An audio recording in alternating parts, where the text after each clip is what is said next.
Hello friends, I am Chevee. Welcome to my shed. How are you today? How's life in your world? How's things where you are? I hope it's all great and fantastic. Everything here is wonderful. And I finally have watched the second episode of Wheel of Time.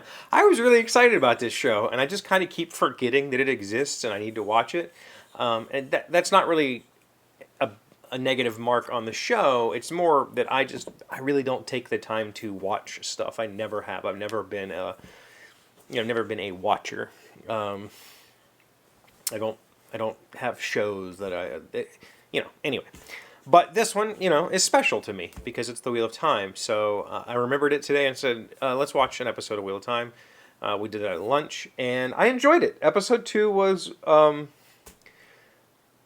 much better than episode 1. I think that the characters knew themselves a little bit better, as the actors knew their characters a little bit better, so there wasn't as much awkwardness.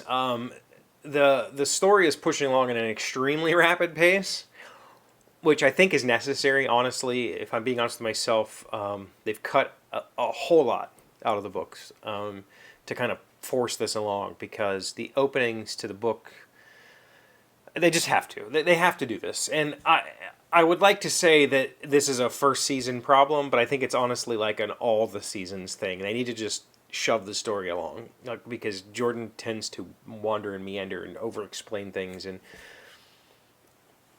I don't know how many times in the books he explains about the dangers of a wet bowstring, but nobody seems to give a crap in the show, and I'm perfectly fine with that. And so that's one thing. So when I did the episode 1 talk, somebody asked me they'd love to know the differences between the show and the books, and I would say 98% of the show is different. And I'm not just kind of being a jackass there. It really just the names of people and places and things is about all that's been the same so far. The general concept of group of characters from Edmondsfield, or what they are calling the Two Rivers in the show, leave and head towards something. That's accurate. But Moraine being an Aes Sedai of the Blue Aja, that's accurate. Lan being Lan, that's accurate. The horse being named Bella, that's accurate. But the story is vastly different.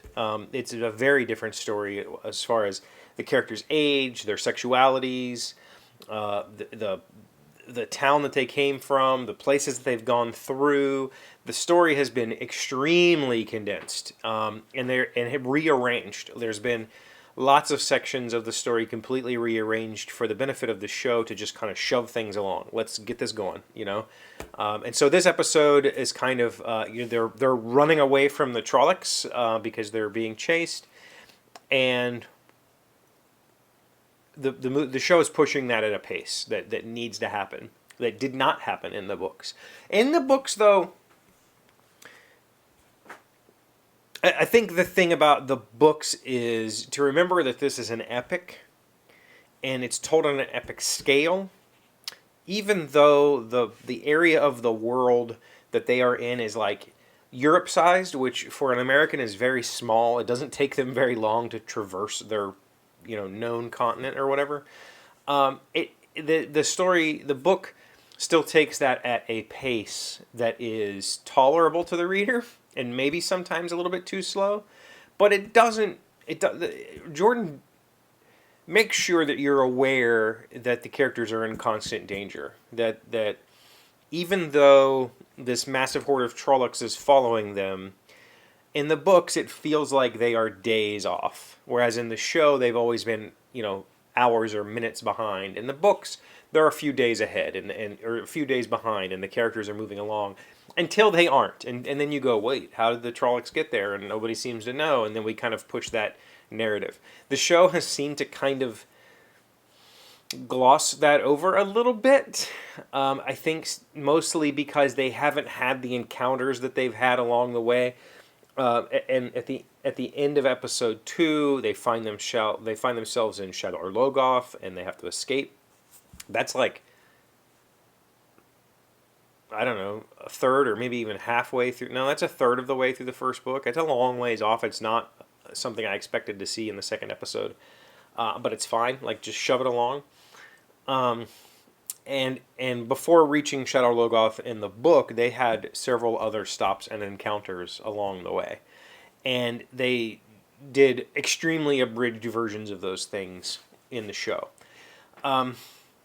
Contrasted though, here's the thing: I like the show's approach. I would liken it to the same approach that the filmmakers had going into the Harry Potter series. There's way too much to show. Let's just hit the key points and move on. I've often said that the first Harry Potter movie is the weakest because it seemed like they tried to put a snippet of everything into that movie, and it left a lot of really vague, like, just moments in time that were confusing and weird and then just gone, and they don't mention it ever again. Whereas in the books, those moments play out over and over again, and the characters talk about it. In the movie, it was just kind of like, I want to show you every page, and let's go.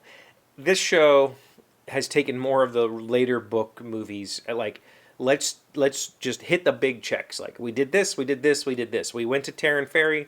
Cool, let's move on. In the show, Terran Ferry is a hut and a bridge, and that's it. You don't get to see anything else. And then it was funny because they mentioned, or we got to see Terran Ferry. She throws some coin at the guy. He hauls them across. In the book, he has to go wake some people up, and there's some tension because they have to get these people across. And there's none of this, like, flashing my ring shit that in the books. That doesn't happen. But then later on, when they meet the children in the episode, she's like, we came through Terran Ferry, the town. We didn't get to see the town. We saw a dude sleeping at a shack, and that was it.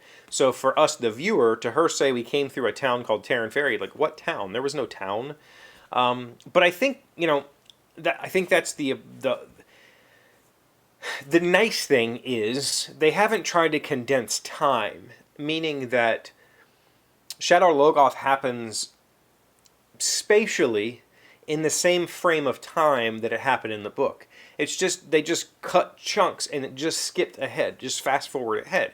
And so it doesn't feel like this place called Shadar Logoth was a couple hours ride from the Two Rivers. We get the sense that it's been days that they've been traveling, and however long they've been on the road, we don't know as watchers, but we get the sense that it's been weeks or whatever. They've been on this road for a while now. One thing I didn't necessarily like was Moraine's explanation of how to access the One Power with Egwene. She uses her gem, a blue gem, and teaches her to concentrate on the stone and the flowing water. In the books, it's always a flower, and they're imagining, a flower. And when we find out later that Rand is the dragon, we learn that Tam had taught him the flame. And the flame in the void is his way of entering the zone, basically, what we would call the zone. So Tam, his dad, was, we find out later on, a swordsman, and taught him this flame and void technique to calm himself, to kind of, get over his sheep-headed woolishness.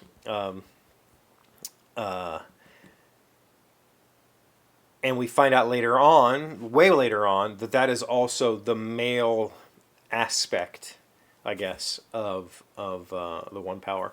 And the feminine aspect, they approach it through this teaching of the flower and the petals and following the paths. So they changed that up. I think it's fine. I just think it kind of... I feel like it leaned a little too much into Moraine's Aja? I don't know how to say it. Aja. Like, she is blue and water and wisdom and all that sort of stuff. And so maybe they were trying to emphasize the teachings of the different...